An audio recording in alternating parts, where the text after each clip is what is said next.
আমি মাসুদ হয়তো আরও 4 বছর বিশ্ববিদ্যালয় ক্যাম্পাসে থাকবো। আমি মাত্র এখন ফাইনাল 3rd ইয়ারে। তো হচ্ছে আমি আগামী 4 বছরে আরও 4 বার লড়াই করতে প্রস্তুত আছি।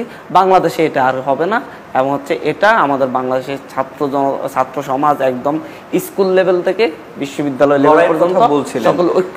ছাত্রলীগ নামক একটা লেজুর ভিত্তিক ছাত্র রাজনীতি করা দল এবং হচ্ছে সন্ত্রাসী গোষ্ঠীকে চোখ রাঙানি উপেক্ষা করে ক্ষমতায় থাকা অবস্থায় তাদের মাদার সংগঠন বাংলাদেশের ছাত্র জনতা যেভাবে প্রতিরোধ করে হল থেকে বের করে দিয়েছে, এরপরে বাংলাদেশে ওই অপরাজনীতির হল দখলের রাজনীতির অবসান ঘটেছে আমি মনে করি।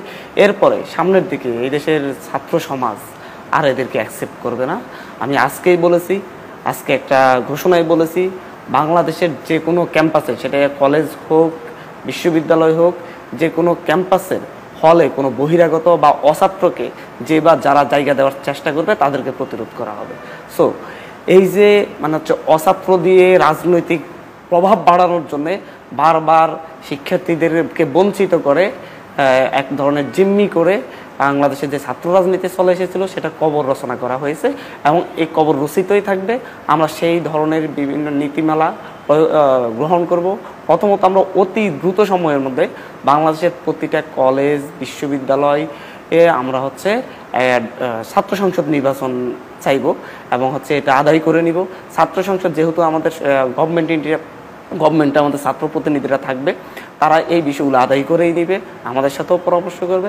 এবং হচ্ছে এই ছাত্র সংসদ বিশ্ববিদ্যালয় কলেজের ছাত্র রাজনীতি হবে ছাত্র সংসদের মাধ্যমে।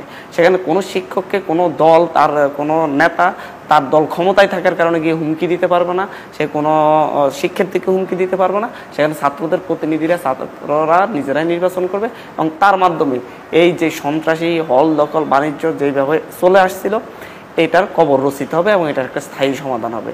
স্থায়ী সমাধান যদি না হয়, আবার যদি কেউ ক্ষমতায় এসে যদি একই ধরনের অপরাজনীতি চালুর চেষ্টা করে, এই 2024-এ যেভাবে ছাত্র জনতা দেখে দিয়েছে,